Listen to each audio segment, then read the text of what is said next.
같이 보겠습니다. 고린도전서 14장 1절부터 12절까지입니다. 제가 가진 성경은 신약성경 280쪽입니다. 고린도전서 14장 1절부터 12절까지입니다. 성경을 찾아 놓으시고 화면을 보시면서 같이 교독하겠습니다. 사랑을 추구하며 신령한 것들을 사모하되 특별히 예언을 하려고 하자.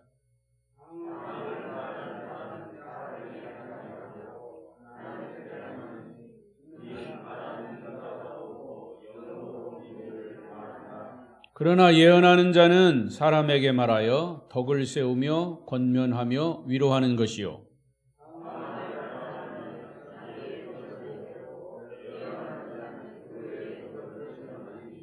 나는 너희가 다 방언 말하기를 원하나 특별히 예언하기를 원하노라. 만일 방언을 말하는 자가 통역하여 교회의 덕을 세우지 아니하면 예언하는 자만 못하니라.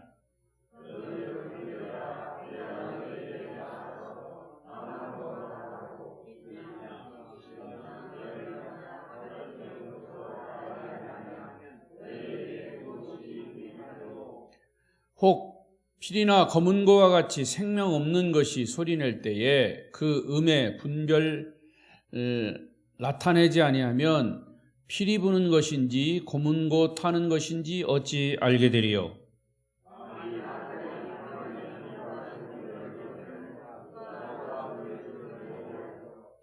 이와 같이 너희도 혀로서 알아듣기 쉬운 말을 하지 아니하면 그 말하는 것을 어찌 알리요? 이는 허공에다 말하는 것이라.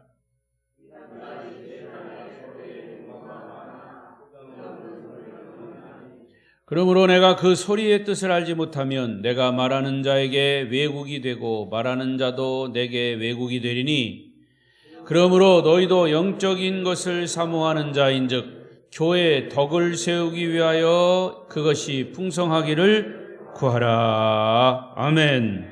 아멘. 오늘 이 말씀이 여러분에게 큰 도전과 은혜가 되시기를 바랍니다. 예배 후 3일 동안 평안하셨습니까? 오늘도 수요나우 예배에 나오신 여러분을 축복합니다. 우리 서로 인사하십시다. 만나서 반갑습니다. 잘 오셨습니다. 은혜 많이 받으세요. 감고사축 감사합니다. 고맙습니다. 사랑합니다. 축복합니다.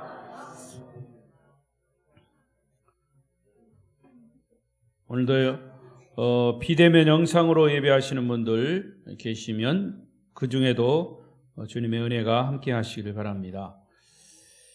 수요 예배에 고린도전서 설교를 계속합니다. 오늘은 예언과 방언의 은사입니다. 마침 부흥회 끝나고 부흥회 때 받은 은혜들을 이 말씀과 연결을 지어서 들으시면 더욱더 좋겠습니다. 거듭 말씀드리지만 이 고린도전서는 고린도 교회에 있었던 많은 문제들, 특히 영적인 은사에 관한 문제들, 거기에 플러스 이제 부활에, 다음 15장에는 부활에 대한 문제도 나오고요. 중요한 교회에 대해 이런 영적인 갈등, 예배에 대한 문제, 은사에 대한 문제들을 하나하나 잘 풀어주는 그런 책입니다. 그래서 오늘 본문에 고린도전서 14장 12절까지밖에 안 읽었지만 14장 전체 40절까지 전체를 이제 통틀어서 이제 말씀을 드리는 겁니다. 이 예언과 방언의 은사에 대한 얘기이지만은 더 정확하게 말하면 이 두 은사를 통해서 예배가 질서 있게 진행이 돼야 한다. 그러니까 은사에 대한 문제지만 예배에 대한 문제를 다루고 있는 거라고 볼 수 있어요. 그러니까 하나님이 주신 은사를 예배 시에 어떻게 활용하는가, 그거를 말씀하는 거죠. 고린도 교회는 예배 때에도 은사 받은 사람들이 많으니까 그 은사를 여기저기서 막 활용하고 하다 보니까 예배에 대한 질서가 자꾸 무너지는 겁니다. 무질서하게 되는 겁니다. 그래서 바울이 그 부분을 이제 지적하면서 거기에 대한 해답을 주고 있어요. 그래서 교회 성도들이 은사로 충만했지만 그와 병행해서 문제도 많이 발생이 된 겁니다. 특별히 많은 은사 중에서 오늘 이 두 가지 예언과 방언에 대한 문제를 두드러지게 이렇게 표출하면서 말씀을 한 건데요.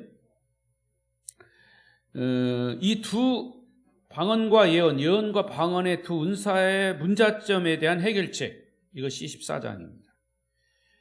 그러니까 은사는 12장부터 있죠. 12장부터 더 좋은 은사를 사모하라.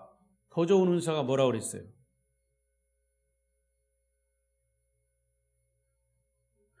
(12장에서) 더 좋은 은사를 사모해라. 많은 은사들을 얘기하고 마지막 절에 너희가 이 많은 은사를 받았지만 더 좋은 은사를 사모하라 하고서 13장에 넘어갔어요.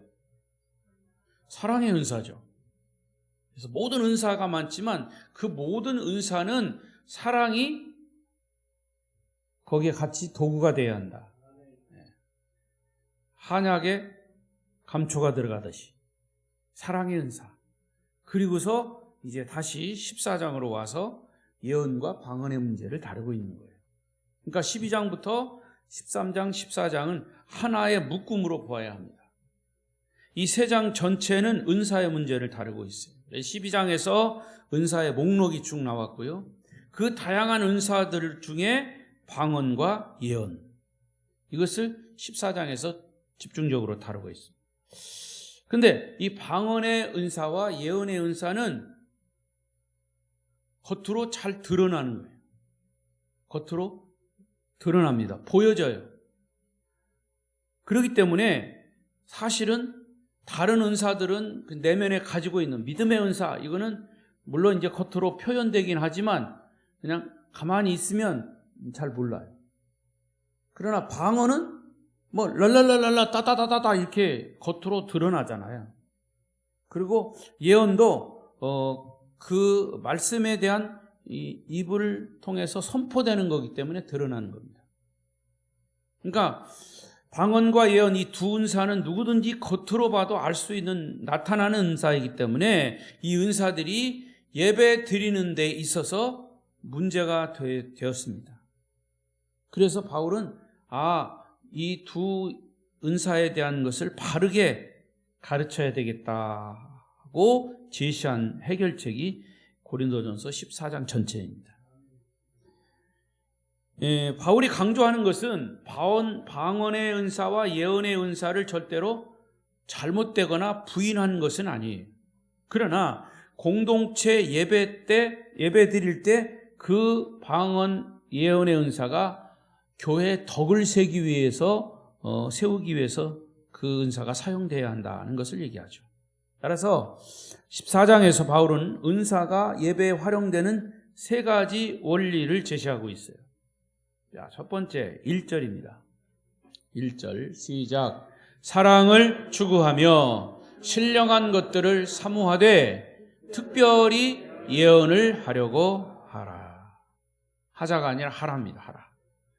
첫 번째, 은사는 예배의 덕을 위해 사용돼야 한다 하는 것이 첫 번째 원리입니다. 은사는 예배의 덕이에요. 그러니까 예배를 드리는데 은사를 받아가지고 막 그 예배에 조용히 진행되는 예배에 방해가 되면 안 된다는 거죠. 이것이 이제 1절부터 5절까지의 말씀인데, 먼저 방언의 문제를 얘기합니다. 2절이에요. 2절 시작. 방언을 말하는 자는 사람에게 하지 아니하고 하나님께 하나니 이는 알아듣는 자가 없고 영으로 비밀을 말함이라. 여러분, 성경에 나오는 방언이라고 하는 단어가 두 유형입니다. 두 가지 유형. 방언. 여러분, 우리가 일반적으로 서울에서 지방 사람이 올라와서 사투리를 써요. 그걸 뭐라고 그래요? 방언이라고 그러죠. 그러니까 언어적인 방언. 그게 어디 나오냐면 사도행전 2장에 나와요. 성령이 강림한 후에 거기에 많은 사람들이, 나라가 국가가 다른 그런 사람들이 오합지졸로 모였었습니다. 그런데 성령이 강림하고 방언이 터졌어요. 그런데 그 방언은 서로 각기 다른 나라 언어를 막 자기네 말로 하지만 서로 알아듣는 그 말이 거기서는 방언이라고 하는 단어로 쓰여졌어요. 그러니까 성령 강림으로 인해서 성령의 역사로 자기 나라 말로 이야기를 하지만, 기도를 하고 하지만 사람들이 옆에서 다 그 말을 알아들을 수 있었다. 자, 이게 사도행전에 나오는 방언의 뜻이고요. 오늘 본문에 나오는 이 고린도전서 14장에서 말하는 이 방언은 그런 외국어적인 방언이 아니고 천국의 소리입니다. 그래서 영음이라고 해요. 영음. 하나님의 음성, 영의 음성. 그래서 전문적인 용어로 영음 방언 이렇게 얘기합니다. 그러니까 14절에 그랬죠? 14절을 보세요. 14절. 시작. 내가 만일 방언으로 기도하면 나의 영이 기도하거니와 나의 마음은 열매를 맺지 못하니. 그러니까 나의 영이 기도한다 그랬어요. 이게 영음 방언입니다. 그러니까 바울은 여기서 두 종류의 기도를 말하는데, 이 방언은 이런 의미가 있고요. 또 이 14장에서 말하는 방언은 두 종류입니다. 하나는 마음으로 하는 기도, 하나는 영으로 하는 기도. 방언 기도는 영으로 하는 기도예요. 하나님께 하는 기도예요. 이게 방언이에요. 여러분, 이번 붕괴 때 얘기했죠? 막 랄랄라 떨랄라, 이게 막 혓바닥이 떨려서 무슨 뭐 따발총 찌듯이 따라라라라 하면, 이게 나도 모르게 이 혓바닥이 움직이는 거예요. 그거를 계속 하다 보면 이제 어떤 기도가 되는 겁니다. 옆 사람은 못 알아들어요. 그 전도사님, 강사님처럼 그 방언을 통역하는 은사를 바라요. 오늘 본문에도 나옵니다. 방언을 말하는 자는 통역하기를 힘쓰라 그랬어요. 그러니까 방언은 하나님께 하는 성령으로 인한 기도입니다. 그래서 방언을 말하는 자는 사람에게 하지 않고 하나님께 하나니 이는 알아듣는 자가 없고 영으로 비밀을 말한다 그랬어요. 그러니까 하나님께 드리는 기도인데 사람들은 이 방언 기도를 알아듣지 못합니다. 알아듣지 못하는 것이 정상이에요. 통역의 은사를 받지 못하면 그렇습니다. 그러니까 그거를 함부로 얘기할 수 없고, 방언, 성령이 임해서 방언을 막 말합니다. 따다다다다다다 막 말하는데 그걸 전혀 이해하지 못하고 알지 못하는 사람은 거부합니다. 감사한 거는요, 우리 교회 이번에 그런 이제 어떤 영적인 은사 집회를 한 거죠. 근데 거기에 대해서 막 거부하거나 막 반대하거나 뭐 이런 사람은 없어요. 그래서 사실은 준비 기도가 그래서 필요한 거예요. 준비 기도가. 왜? 틀림없이 그런 뭐 그 말씀으로 인한 부흥회든 이런 신비 영적인 부흥회든 항상 이런 집회를 하면 사단이 틈타가지고 막 뭐 반대를 하거나 뭐 헌금을 강조한다거나 막 이런 이 태클이 막 들어와요. 그러나 우리 아름다운 교회의 이번 집회는 또 앞으로도 그런 어떤 사단의 도전을 기도로 막는 거죠. 오히려 그것이 은혜의 결과로 나타난 줄로 믿습니다. 이런 방언은 하나님께 드리는 기도이기 때문에 알아듣지 못한다. 하나님 앞에서 영으로 비밀을 말하기 때문에 자기의 깊은 것까지 쏟아놓고 기도할 수 있는 유익함이 있어요. 그러니까 내가 하나님 앞에 어떤 때는 나도 방언 기도를 하지만 내가 그 뜻을 잘 모르지만 내 속에 있는 것들이 막 하나님께 막 올라가는 거예요. 근데 그게 사실은 자존심 상하는 어떤 기도라면 방언으로 기도하면 옆에 사람이 못 알아들으니까 그게 내게 유익할 수 있다. 그런데 바울은 이 14장에서 방언과 예언을 비교하고 있어요. 그래서 이 2절에서는 방언은 하나님께 기도하는 것이고 3절을 보세요. 시작. 그러나 예언하는 자는 사람에게 말하여 덕을 세우며 권면하며 위로하는 것이다. 예언은 누구에게 하는 거라고요? 사람에게 하는 거지만 뭘 세우라고 그랬어요? 덕을 세우고 권면하고 위로하는 것이다. 여러분, 예언한다고요?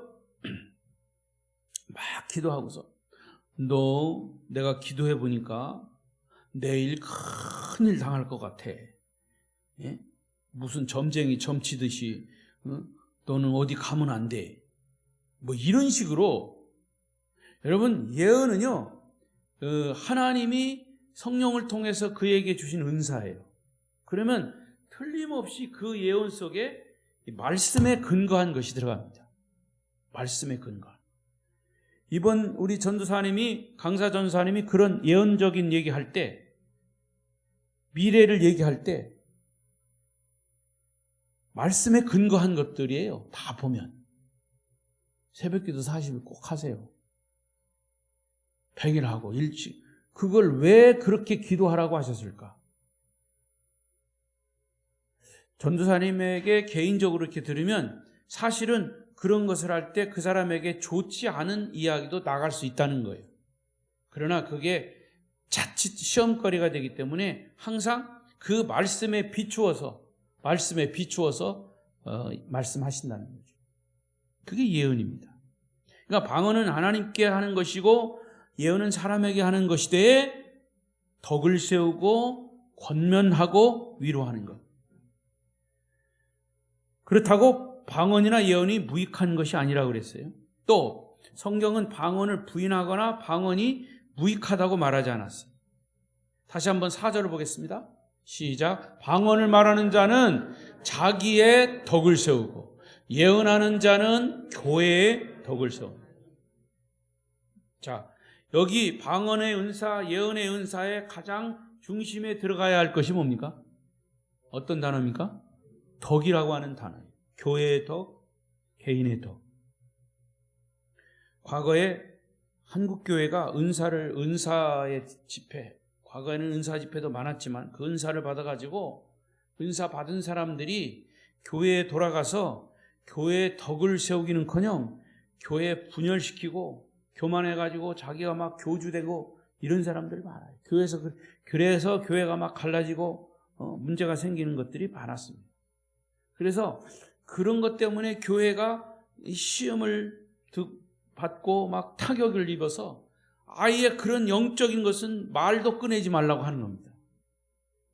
제가 과거 어느 교회에서 그런 경험을 했어요. 하다못해 성령에 대해서 Holy Spirit, 거룩한 하나님의 영이 지금 성경은 사도행전은 이 신약 성경은 온통 성령에 대한 이야기인데 그 교회는 이런 신비적인 영적인 그런 그것 때문에 시험이 들어가지고 교회가 한참 고통을 당했어요.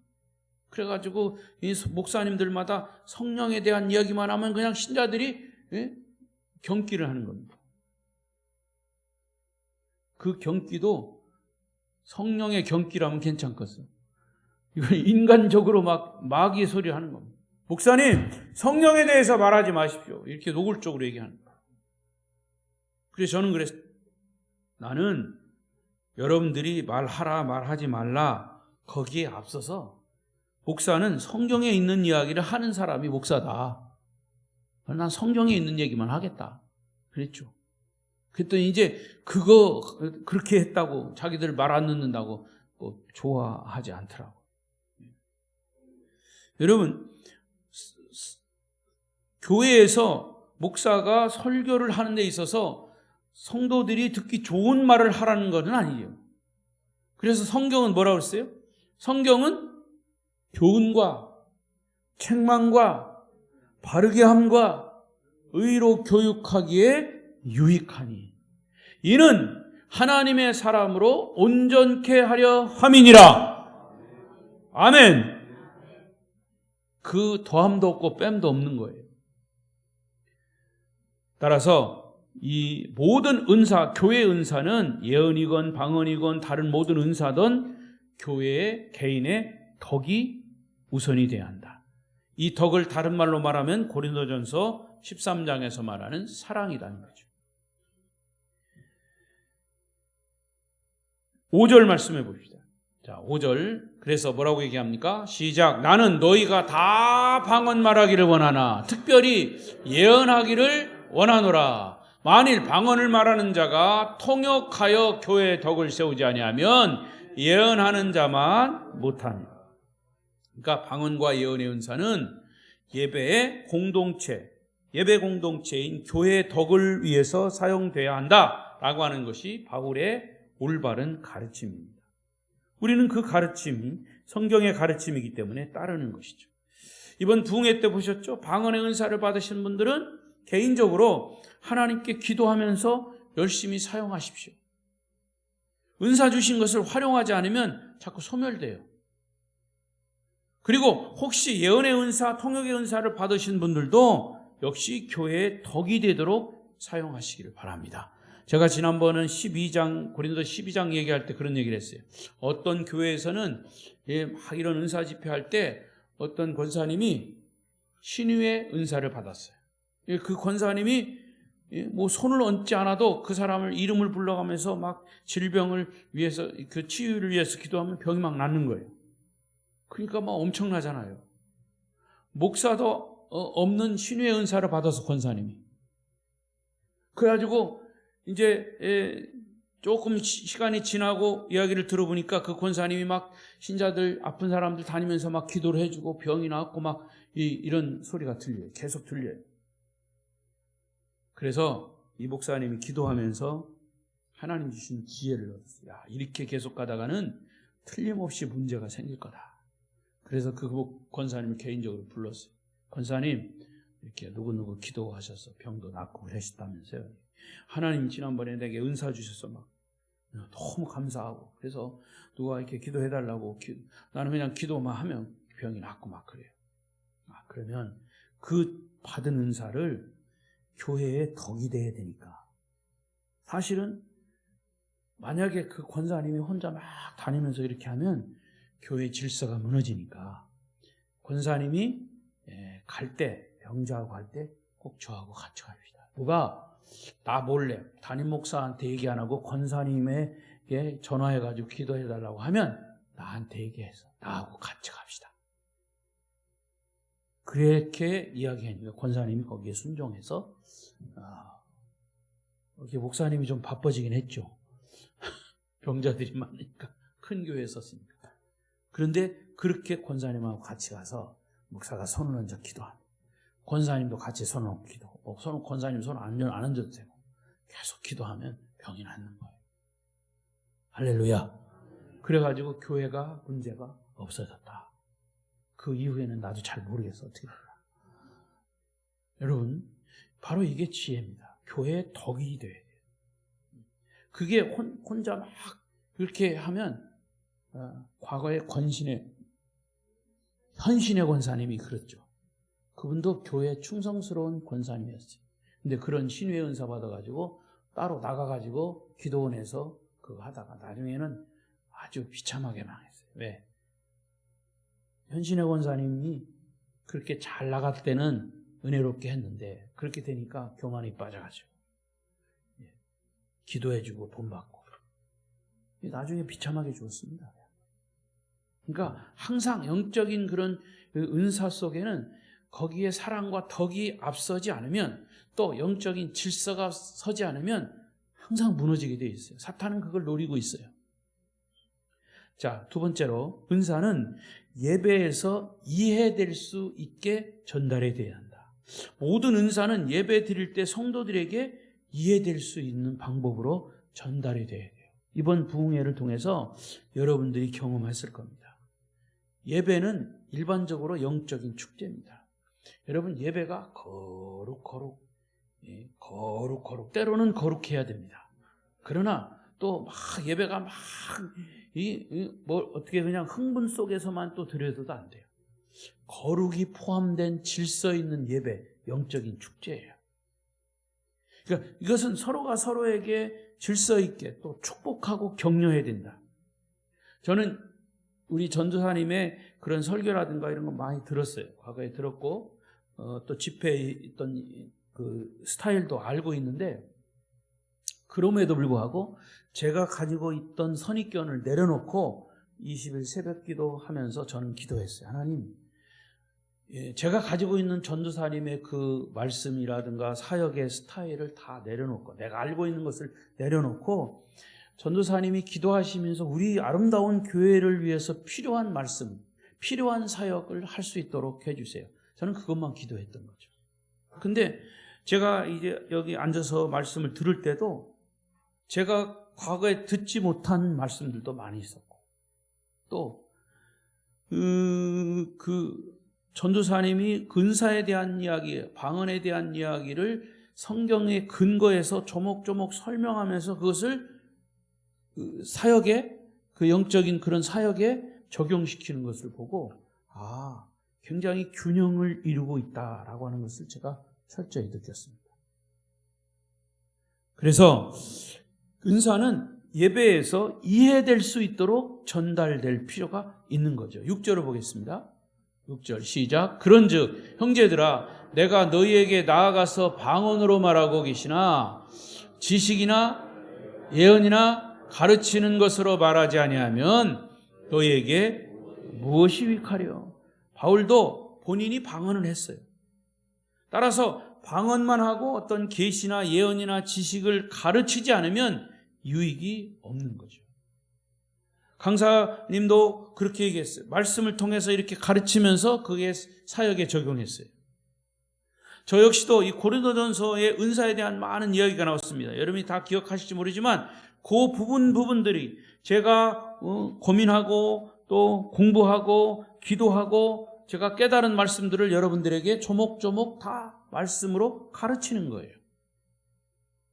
그래서 나름대로 우리가 이해되고, 은사라는 게 이런 거구나 하는 것을 알고 그것이 내게 적용되면 진짜 성령이 임했을 때, 역사가 나타날 때 내가 그렇게 놀라지 않아요. 말씀에 있는 것이니까, 말씀에 있는 것이 우리에게 이렇게 나타나는 거구나 하고 깨달아지는 거니까.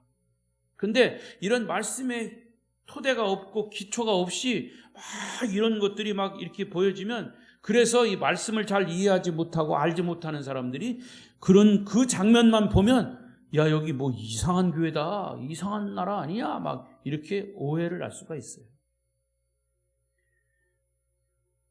18절 이어서 보겠습니다. 18절 시작. 내가 너희 모든 사람보다 방언을 더 말함으로 하나님께 감사하노라. 바울 본인도 방언을 하면서도 방언 은사를 교회 예배 공동체에 사용하는 것을 조심해야 한다고 가르치는 거예요. 자, 그러면서 여기 세 가지 예를 들고 있어요. 아주 자세하게 예를 들고 있는데, 첫 번째는 악기의 예를 들고 있어요. 7절을 보겠습니다. 7절 시작. 혹 필이나 검은고와 같이 생명 없는 것이 소리를 낼 때에 그 음의 분별 나타나지.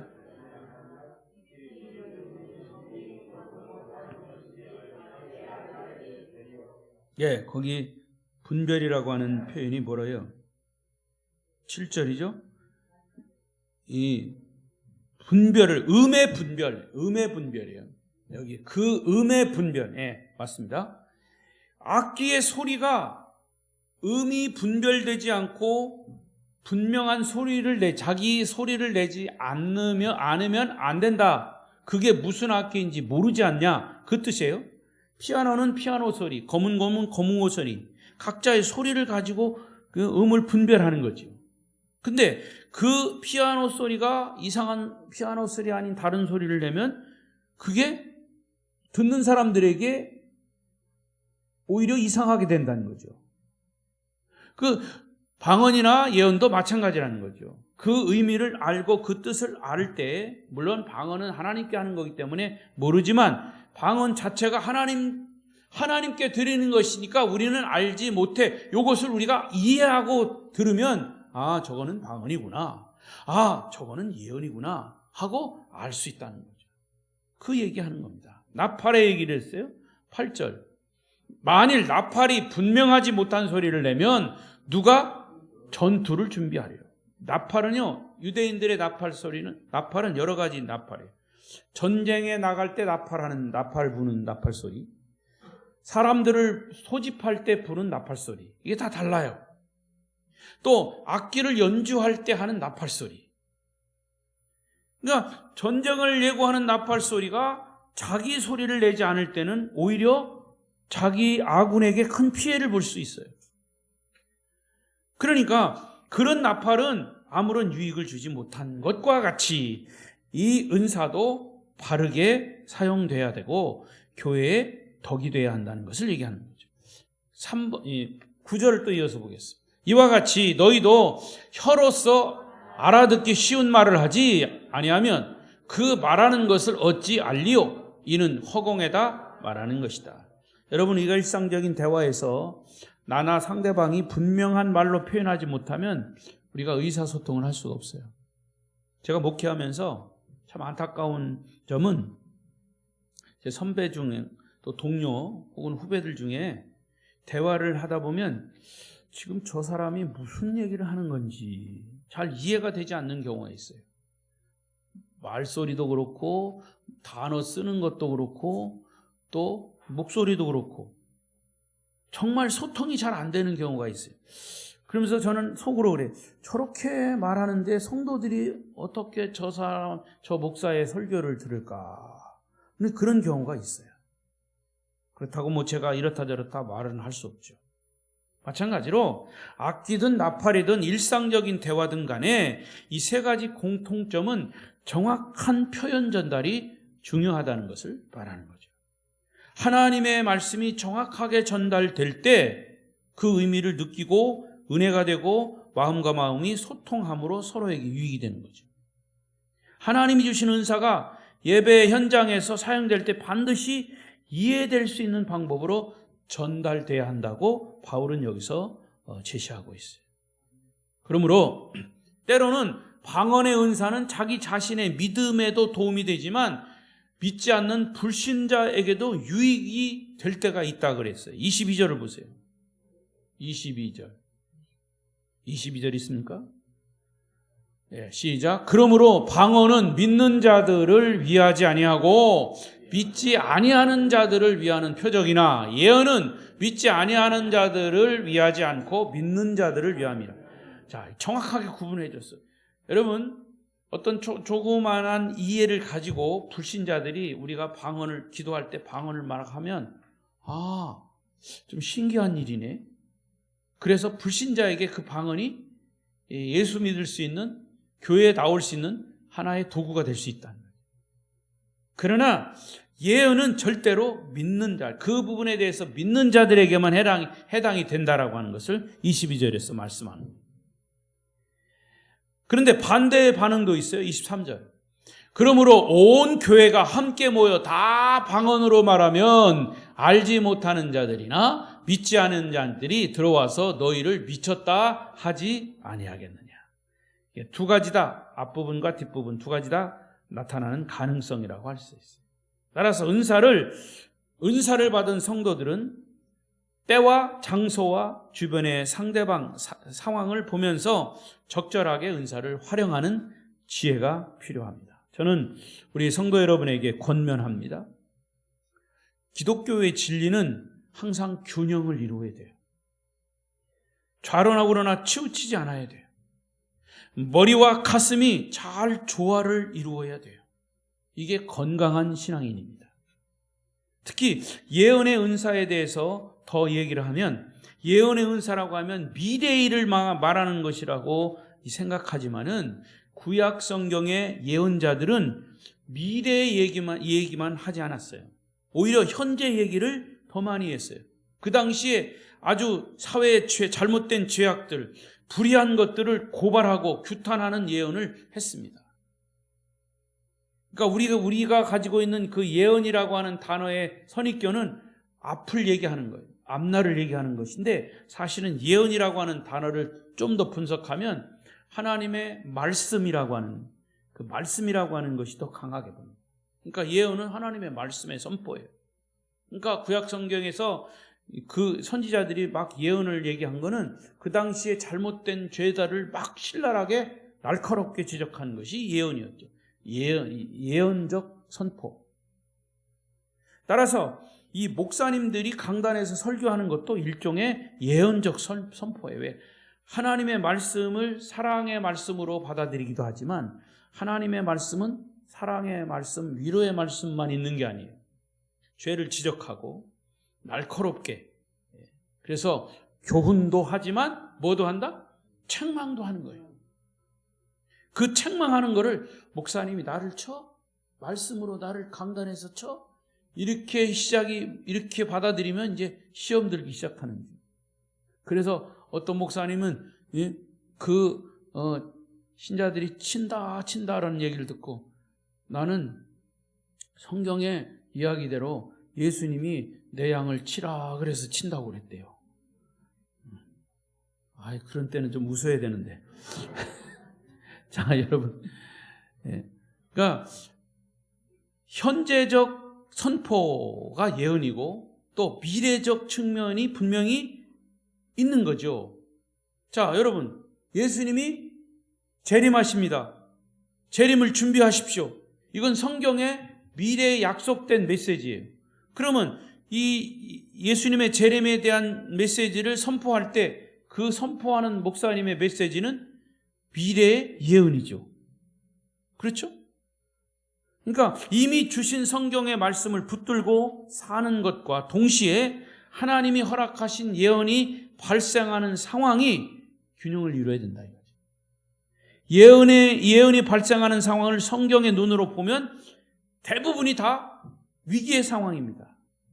그러니까 성경을 제외시키고 지나치게 예언의 말씀을 너무 의존하는 것은 믿음의 균형이 깨지는 거예요.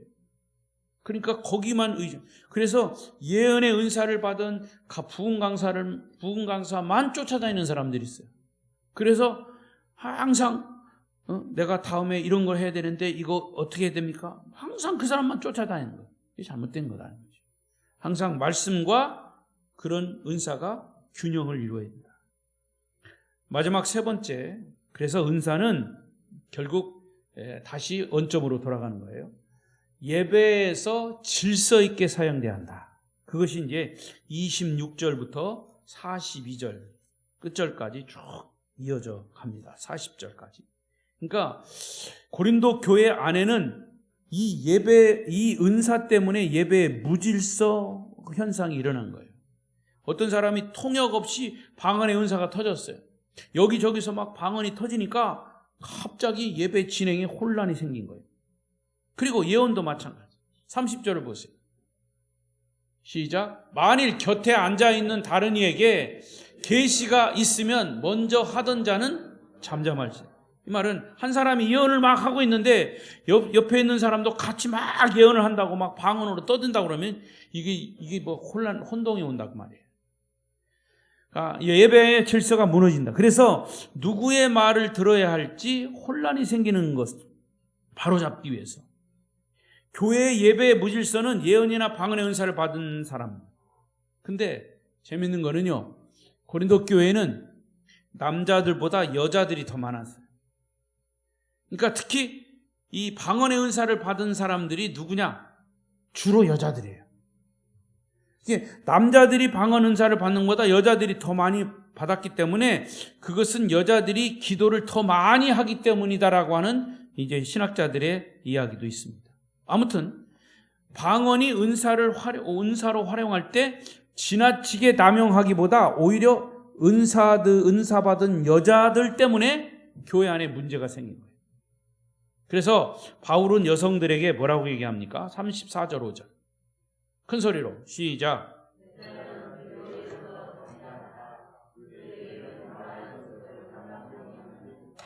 율법에 이른 것 같이 오직 복종할 것이요. 만일 무엇을 배우려거든 집에서 자기 남편에게 물을지니 교회에서 말하는 것은 부끄러운 것이다. 여러분, 어느 교회에서요, 여전도에서 싸움이 생겼어. 자기들 간에 과거에, 지금은 안 그렇습니다만은 과거에는 서로 여전도 회장하려고 막 운동도 하고 막 그래서 막 싸움이 붙었어요. 그래가지고 그 목사님이 불렀어. 가지고 요 말씀을 딱 따가지고 얘기했어. 여자는 교회에서 잠잠하라. 왜 싸우냐? 그런 말씀으로 요 말씀이 잘 활용이 돼요. 그런데 여러분, 그건 사실 잘못 적용한 겁니다. 이거는 여자는 교회에서 소리가 크니까 잠잠하라, 이 말이 아니에요, 사실. 지금 제가 말씀드리잖아요. 이건 14장은 12장부터 은사에 대한 얘기예요. 특히 방언의 은사, 예언의 은사에 대한 얘기. 특히 여인들이, 이 여자 성도들이 기도를 많이 함으로 인해서 방언도 임하고 예언도 임했어요. 근데 그러다 보니까 문제가 야기됐다고 말이에요. 예배 중에 막 은사 받아가지고 막 예배를 무질서하게 만드니까 바울이 그거에 병행해서 제시를 한 겁니다. 여자는 교회에서 잠잠하라. 은사 받은 걸 가지고 좀 질서 있게 지켜라. 그러면서 율법에 이른 것 같이 오직 남편에게 복종하고, 만일 무엇을 배우려거든 집에서 남편에게 물어서 잘 여자가 교회에서 말하는 것을 부끄러운 것으로 여겨라. 그렇게 얘기합니다. 그러니까 이것을 잘못 활용을 하면, 다행히도 그 교회에서는요, 목사님의 그 말씀을 듣고 그냥 쑥으로 들어서 평정이 됐대요. 근데 여러분, 성경을 인용할 때 잘 인용해야 돼요. 뭐 이걸 잘못 인용하면 여자는 교회에서 기도하면 안 된다든지, 교회에서 여자들은 말을 많이 하면 안 된다든지, 이렇게 오해를 불러일으킬 수 있죠. 극단적인 말로 표현을 하면은 안 된다는 거죠. 그래서 11장 고린도 전서 11장 5절을 보십시오. 시작. 무릇 여자로서 머리에 쓴 것을 벗고 기도나 예언하는 자는 그 머리를 욕되게 하는 것이니 이는 머리를 민 것과 다름없습니다. 여성이 수건을 쓰고 하나님의 질서, 교회 공동체와 영적 지도자의 권위를 존중해주고 그 질서와 권위 아래 복종하면서 기도하면 된다라고 하는 것을 이렇게 표현한 겁니다. 무릇 여자로서 머리에 쓴 것을 벗고, 이렇게 기도하다가 방언받고 기도하다가 예언의 은사를 받은 경우 그 은사를 활용할 때 질서 있게 활용해야 할 것을 강조하는 그런 말씀인 거죠. 따라서 교회 공동체는 영적 지도자의 권위와 질서를 따라서 하는 것이, 권위에 순종하고 질서를 따라가는 것이 좋다는 말씀을 하고 있는 겁니다. 자, 좀 진부한 말씀 같지만 저는 이 말씀의 그런 부분들을 여러분들에게 조금 이해하기 쉽게 이제 말씀을 드렸습니다. 정리하겠습니다. 오늘 고린도전서 14장 마지막 절인 30절, 이 30절 한 절은 이 14장 몇 절입니까? 40절, 미안합니다. 40절. 40절 요 한 절은 14장 전체를 딱 요약해 주는 말이에요. 읽겠습니다. 큰 소리로 시작. 모든 것을 품위 있게 하고 질서 있게 하라. 딱 정리가 됐어요. 모든 은사도 내가 하나님 주신 은혜로운 선물이라면 품위 있게. 여러분, 예수 믿는 것도요, 좀 품위가 있어야 돼요. 요즘 세상 말로 좀 퀄리티, 가치를 높여야 돼요.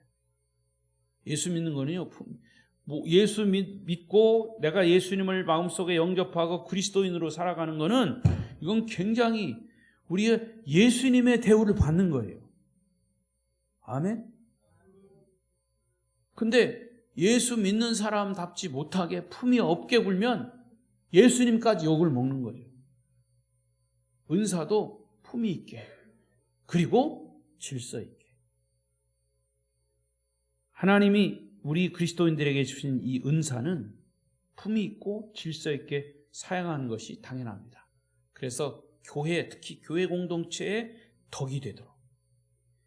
만약에 무질서하거나 이것을 받은 은사를 막 교만해서 나만 받았다고 막 이렇게 폼 잡고 이러면 굉장히 추하게 보일 거예요. 영적 지도자의 권위 아래서 이 모든 은사를 질서 있게 사용될 때 나와 옆에 있는 이웃에게 유익하고 궁극적으로는 교회의 덕을 세우게 될 것입니다. 다시 한번 말씀드립니다. 이번 부흥성회를 통해서 받은 은사, 하나님이 주신 은혜로운 선물인데 이게 뭐 배터리 약 떨어지듯이 그냥 조금 지나치고 그냥 떨어져 버리면 또 아무런 의미가 없는 거예요. 그래서 뭐 새벽기도에 대한 도전도 주고 40일 100일 금식 이런 것 도전을 강사님이 주신 거는 그 받은 은혜를 자 유지해라. 그래서 앞으로 우리에게 주실 하나님의 은혜와 또 선물을 여러분도 기대하십시오. 하나님의 은혜는 항상 풍성이 있는 거예요. 중요한 것은 내가 얼만큼 준비돼서 받아들이냐 이거죠. 항상 주님 말씀하시 내 입을 넓게 열라, 내 입을 크게 열라, 준비한 대로 내가 채우리라. 여러분에게 주시는 은사를 품위 있고 질서 있게 활용하셔서 하나님께 영광을 돌리고 여러분이 신앙생활 건강하고 활력이 넘치시기를 축복합니다. 기도하십시다. 통성으로